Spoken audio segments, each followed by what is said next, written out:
Troops arrest Nigerian soldier and police personnel smuggling arms to terrorists. Human Rights Writers Association of Nigeria folds peace deals with bandits. 5 notorious bandits arrested in Federal Capital Territory of Nigeria with a large cache of arms and ammunition. South Sudan court rejects former Vice President Riek Machar's deed to hold his murder and treason trial.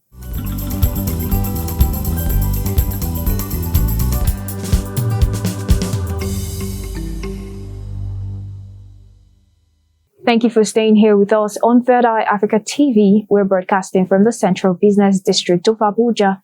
My name is Juliet Onwura. Now the news in detail.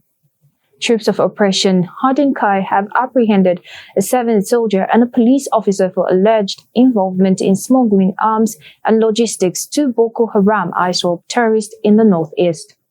A credible source at Army headquarters told the news agency of Nigeria that the suspects were apprehended through intelligence-led operations. The source said the troops on internal security operations had intercepted suspicious movement of military-grade ammunition along a known terror supply route in Borno. He said the surveillance led to a sting operation during which the suspects were caught with rifles, ammunition, and communication devices. He added that the preliminary investigation confirmed their alleged links to a wider supply network now under close watch. According to him, the suspects are in military custody for interrogation and will face disciplinary measures before being handed over for prosecution.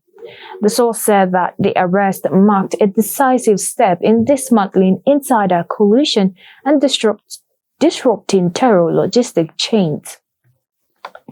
He further stated that Army remained determined to rid the service of bad eggs and sustain public confidence in ongoing counterterrorism operations. The source added that troops also apprehended a suspected Boko Haram collaborator in the Baga area of Borno State.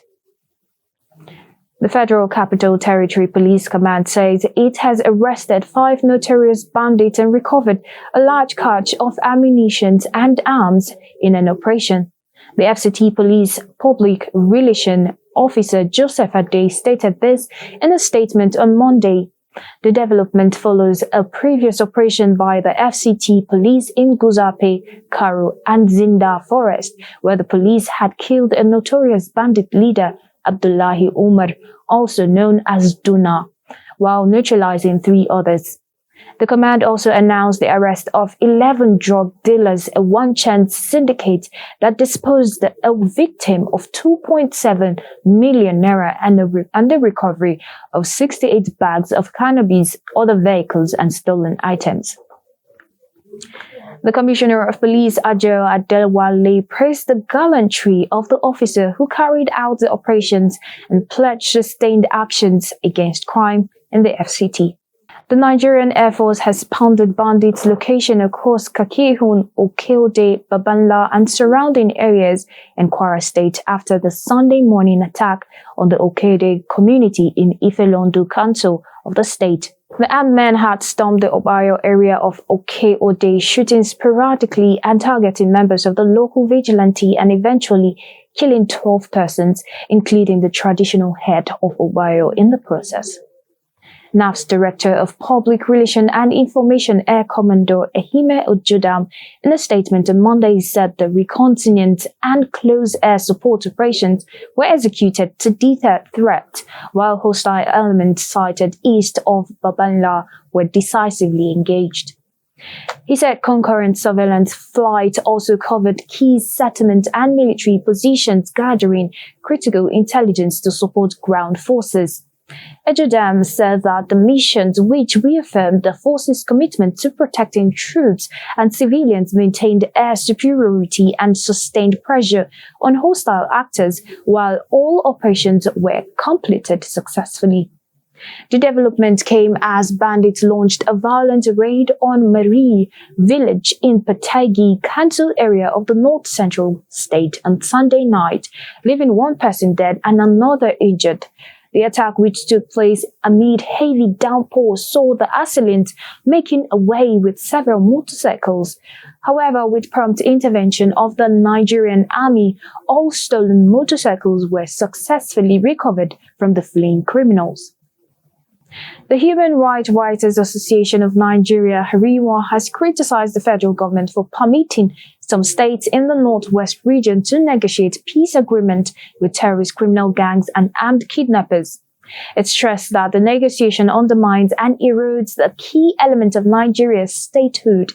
The group blamed the ambiguities of the government on how to deal decisively with armed bandits killing thousands of Nigerians, for the expanding frontiers of terrorist attacks and the unprecedented insecurity in many parts of the country.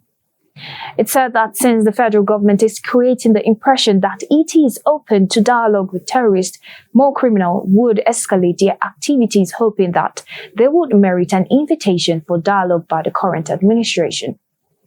HRWA called on President Bola Ahmed Tinubu to stop surrendering the Nigerian state to the whims and caprices of blood-stained terrorists, armed kidnappers and criminal gangs in Katsina and some other states in northern Nigeria. In a statement by its national coordinator, Emmanuel Onbiko, HRWA reiterated its zero tolerance for any sort of negotiation with terrorists because that would amount to state surrender. The federal government has announced the cancellation of the Independence Anniversary Parade that had been scheduled to mark Nigeria's 65th Independence Day on Wednesday, October 1st, 2025. The decision was contained in a press release signed by Segun Imohiosin, Director, Information and Public Relations Officer of the Secretary to the Government of the Federal Federation. Segun did not give a reason for the decision to cancel the parade, but said it will not diminish the significance of the anniversary. He said all other programs slated for the independence anniversary will remain in effect. The statement urged Nigerians, the diplomatic community, and invited guests to support the reforms agenda of President Bola Ahmed Tinubu. Earlier, federal government had declared Wednesday, October 1st, 2025, a public holiday to mark the 65th anniversary. Meanwhile, Nigeria's Security and Civil Defense Corps (FCT) Command has deployed 4,500 personnel to ensure a hitch-free 65th Independence Day celebration in Abuja and its environs. The FCT Command spokesperson Monica Ojobi said the FCT Commandant Olushola Odumusi ordered the deployment to ensure adequate surveillance of the territory. Ojobi said that the deployment was in a bid to ensure security of lives and property, as well as all critical national assets and infrastructure before, during, and after the celebration. She said the officer and men were drawn from the different specialized departments and units of the Corps, such as the Female Strike Force and Squad Operation Adakasu, Chemical, Biological, Radiological, Nuclear Explosives, amongst others. Ojobi said the commandant had ordered all area commanders and divisional officers to ensure their various area councils' presence is felt to avoid security hitches. The Nigerian Labour Congress (KB) State Council has expressed deep concerns over what it described as the unjust deduction from teachers' salary by the State Ministry of Education and the Ministry of Finance in the month of September. At a press briefing held in Birnin Kebbi, the leadership of the Nigerian Labour Congress and the Nigeria Union of Teachers jointly addressed a journalist condemning the action, which they say has left many teachers in hardship. Correspondent Hayatu Bella Nasarawa was at the event and sent us a report. The state NLC chairman, Comrade Murtala Usman, stated that teachers across all the 21 local government areas received salaries far below what they are entitled to for the month of September. He describes the situation as unacceptable and demoralizing, especially at a time when teachers are already grappling with economic hardship. The attention of Nigerian Labour Congress, Kebbi State Council, has been drawn on an illegal deduction from the September 2025 teachers' salary in Kebbi State. The state on receiving the complaint from the Nigerian Union of Teachers and UT Kebbi State Council, a committee of inquiry was set up to verify the complaint, and it was ascertained to be true.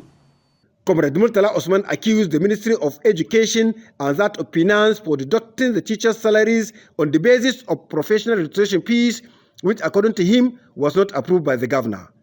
He then expressed their appreciation to the Kebbi State Governor, Dr. Nasir Idris, for timely intervention to abate industrial disturbance in the state. And it's finally resolved that the deduction was not duly approved by His Excellency, nor was he pre-informed before the deduction. As tension rises over the salary cuts, teachers across Kebbi State are anxiously waiting the reverse of the deducted salaries, even as organized labor insists that it will stand firm in defending the right of its members.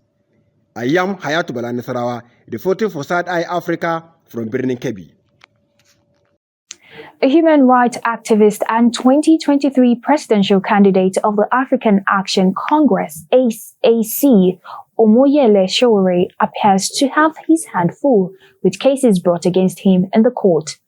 Consequently, he was at the Federal High Court, Abuja, on Monday to answer some of the charges but expressed disappointment that the judge was not available. Outside the court premises, he spoke with newsmen on some of the matters before the court. We are busy this week. The case, the cybercrime case, filed by the Commissioner of Police of the FCT against me on behalf of Senator Ned Nwoko, former PDP, current APC, is also coming out. So we just want to give you these updates. Other matters are also going on, as you are aware. Our jobs are very, very onerous. We are fighting on all fronts, but we can't afford to give up. And it's important that we thank our Nigerian people who, in like numbers, are opening their eyes and minds and joining in this battle. I have to say that no one person can fight a battle of this magnitude. So, but I always consider it a privilege that I contribute my part to Nigeria's greatness. Sowore believes that justice for all citizens will go a long way to solving the security challenges in the country. As I'm talking to you, insecurity has reached a level where just one bandit can kill 20 people and not anyone. It happened yesterday. I saw a video that broke my heart. Every day, every insecurity video breaks my heart. But yesterday was particularly different in Kwara State, when a whole village had over 20 people, including the village leader known as Bale, just mowed down. And one of my friends was telling me that that was done with a Russian weapon. Yes, this weapon could kill 20 people if 20 people are well targeted by just one. And all of these are in the hands of terrorists, bandits, kidnappers in this country. Nobody's doing anything about it. Yes, lawyers who were coming from Kotoba were kidnapped last week. Still on insecurity, the Nigerian Bar Association has called for the immediate release of a newly called lawyer, Onyesum Peace Udoka, her sister, and two others still being held by kidnappers following an attack on the Okene-Benin highway in Kogi State. Udoka and her two sisters were among a group of lawyers kidnapped on September 26, 2025, while returning to Benin, Edo State from the call to bar ceremony held 3 days earlier in Abuja. The victims were abducted around Lokoja Okene axis, a route notorious for kidnapping despite the presence of over 10 police and military checkpoints. NBA President Afam Osigwe described the abduction as unacceptable and utterly condemnable, lamenting that young lawyers were being subjected to such a trauma at a time meant for celebration. Osigwe urged the federal government and security agencies, particularly the Nigerian police, to act swiftly to ensure the safe release of the victims and restore public confidence in highway safety. He further added that the NBA stood in solidarity with the families of the victims and prayed for their safe return. Confirming the incident, Force Public Relations Officer Benjamin Hundean said 12 people were abducted along the Okene-Awuchi Road and 8 have so far been rescued through a joint operation by the police and military. He said concerted efforts are in top gear to ensure the safe rescue of the remaining 4 victims. Following the report of mine pit collapse in Kaduri village and Maru local government area of Zamfara state, the federal government through the Ministry of Solid Minerals Development deployed federal mines officers in the state to lead rescue operations. Statements from the Ministry of Solid Minerals Development indicate that collapse triggered by heavy rainfall and aggravated by the unlawful activities of illegal miners trapped 15 mine workers. 13 of them have been recovered, unfortunately, with no survivor. Efforts are still on to recover the remaining 2 still trapped in the rubble. Reacting to the incident, the Minister of Solid Minerals Development, Dele Alake, describes the loss of lives as both avoidable and unfortunate. He stressed that relevant departments of ministry have been mobilized to aid rescue operations and unearth the circumstance leading to the incident. The governor of Kebbi State, Nasir Idris, has received businessmen of Jega origin who are residing in Kano on a visit at the government house, Birni Kebbi. Our correspondent Hayatu Bala Nasarawa reports. The delegation of businessmen led by the Permanent Secretary, Ministry for Basic Education, Alhaji Kabiru Labojega, said the visit was to express their solidarity and support for the administration of Governor Nasir Idris, whom they described as a leader committed to the development of Kebbi State. Cross-section of businessmen and politicians of Jega local government area that included Special Advisor to the Governor on Commerce Alhaji Nasir Musa Jega and Alhaji Mutala Sarki commended the Governor for his people-oriented policies, especially in the area of education, infrastructure, and economic empowerment. They assured that Jega businessmen in Kano will continue to contribute their quota to the growth of the state through investment and community development initiatives. They also commended President Bola Ahmed Tinubu for establishing Samia Dry Fort on the border between Benin Republic and Kebbi State, which brought relief to traders in Jega. They said the dry port is expected to boost importation and exportation of goods with ease and less cost. Responding, Governor Nasir Idris thanked the delegation for the visit and their words of encouragement. He urged them to always see Kebbi State as their home and called on more indigenes in the diaspora to bring back investments that will create jobs and improve livelihoods. The governor reaffirmed his administration's commitment to transparency, accountability, and inclusive governance that will benefit all citizens of the state. The courtesy visit, according to political analysts, further underscores the growing support for the present administration in Kebbi State, both within and outside its borders. I am Hayatu Balanasara, reporting for Side Eye Africa from Birnin Kebbi.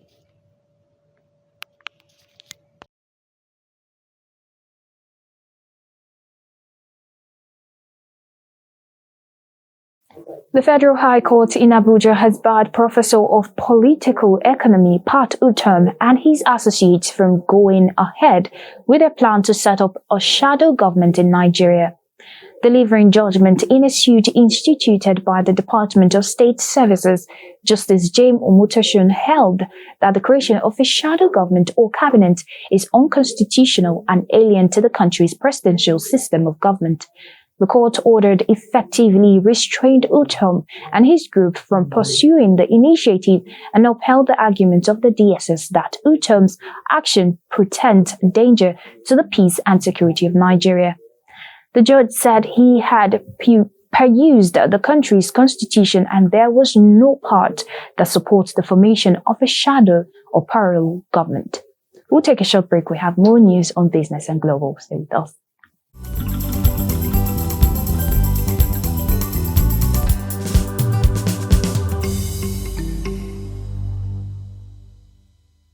Thank you for staying with us. You're still watching Third Eye Africa TV. Now we have more news in business. Following several reforms in the financial sector, bank and other aligned institutions, including insurance companies, contributed 3.43 trillion naira to Nigeria's real gross domestic product in the first half of the year. This is contained in the latest data released by the Nigeria National Bureau of Statistics. The amount represents an increase of 15.6% or 461.65 billion naira when compared with the 2.97 trillion naira that the financial institution contributed to the GDP in the corresponding period of 2024. Further analyzing of the NBS report shows that while banks and other financial institutions contributed a total of 3.07 trillion naira to the GDP, the first 6 months of this year, the insurance sector contributed 363.182 billion naira. The sector grew at 63.66% in nominal terms, with a growth rate of financial institutions at 65.24% and 53.00% growth rate recorded for insurance. The federal government says it has secured about 250 billion naira funding for development of light rail in Kaduna and Kano State. The Minister of Information and National Orientation, Muhammad Idris, made this known at the World Press Conference in Abuja. According to him, President Bola Ahmed Tinubu is interested in seeing massive development at the sub-national levels. Idris said the federal government is actively going further to support various sub-national infrastructure projects, noting that local government areas are also being physically reintegrated as catalysts for growth and development with the financial autonomy that the president is determined to fully make operational. And now let's take some regional news. Guinea will on December 28 hold its first presidential election since a coup in 2021, according to a decree read on state television. The announcement was made after the Supreme Court validated a result of a referendum approving a new constitution that could allow coup leader Mamadi Doumbouya to run. The coup in Guinea was one of the 8 that swept West and Central Africa between 2020 and 2023. Guinea is of international significance, financial significance, as the home of the world's largest reserve of bauxite. It also has the world's richest untapped iron ore deposit at Simdao.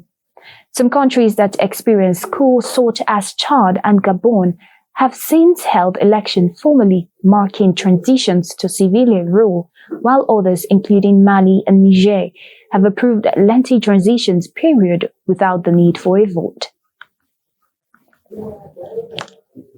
And still on regional news, a special court in South Sudan has ruled that it does not have the jurisdiction to prosecute suspended Vice President Riek Machar and the 7 co-accused who are charged with murder, treason, and crimes against humanity. The court dismissed all objections by Machar's legal team regarding its authority, the constitutionality of the proceeding, and the claim that he was immune from persecution. Machar has dismissed the charge brought against him 2 weeks ago as a political witch hunt. The charge stemmed from an attack in March by a militia allegedly linked to Machar, which killed 250 soldiers and a general. Since then, he has been under house arrest.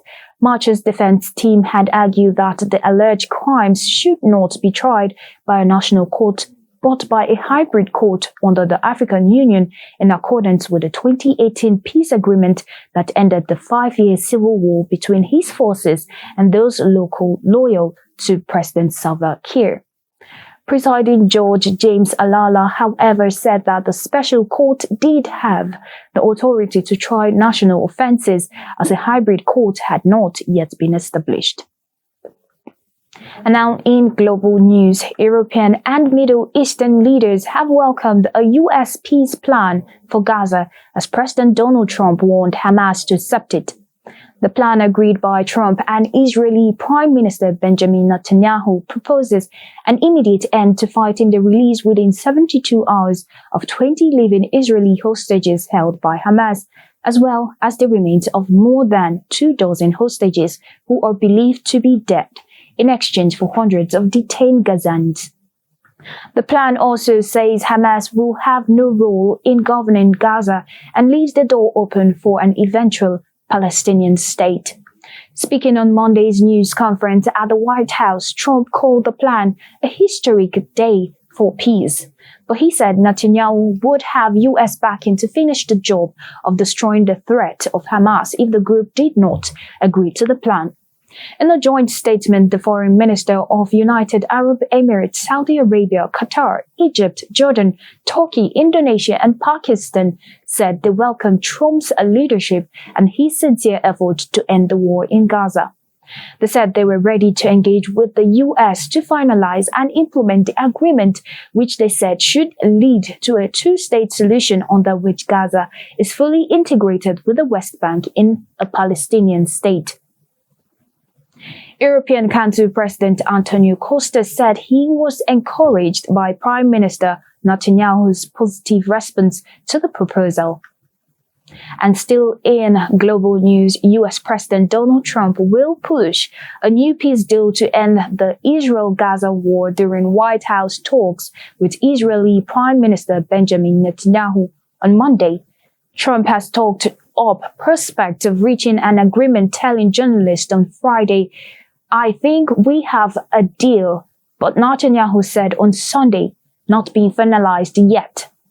While Hamas said that they had not formally been sent the proposal, according to leaked copies of the plan published by U.S. and Israeli media, it stipulates that the release of all hostages within 48 hours of the deal being confirmed. Once they are returned, Israel will free hundreds of Palestinian prisoners serving life sentences. Hamas members who commit to peace will be offered amnesty and safe passage out of Gaza, and the group will have no future role in the territory. All Hamas military structures will be destroyed. The Israel Defense Forces, IDF, will gradually withdraw from the Strip, and Gaza will be governed by an interim transitional government. The plan appears to constitute a significant shift of position by Trump's administration, which has previously advocated relocating Gaza's entire population of 2.1 million and redeveloping Gaza into a U.S.-owned Riviera. The latest proposal encourages Palestinians to remain in Gaza. It also acknowledges Palestinians' appreciation for a future state and includes a future role in the territory for the Palestinian Authority once it has undertaken reforms. These are previous red lines for Netanyahu. Last week, he reiterated the UN General Assembly he would not allow a Palestinian state and labeled the PA corrupt to its core.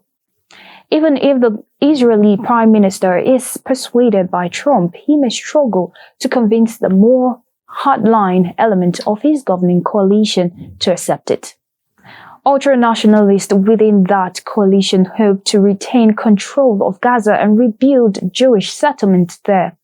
Far-right Finance Minister Bezalel Smotrich wrote on Monday that his party would not compromise on a plan that made any mention of a Palestinian state or that involved a role for the PA. We'll take a short break, recap of our major stories.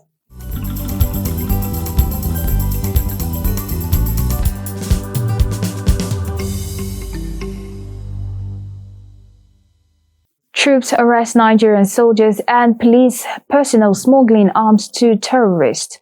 Human Rights Writers Association of Nigeria faults peace deals with bandits. 5 notorious bandits arrested in the Federal Capital Territory of Nigeria with a large cache of arms and ammunition. South Sudan courts reject Vice President Riek Machar's bid to hold his murder and treason trial. And that's so much we can take on the news this hour. Thank you for staying with us here on Third Eye Africa TV. Remember, stay informed, stay safe. My name is Juliet Omura.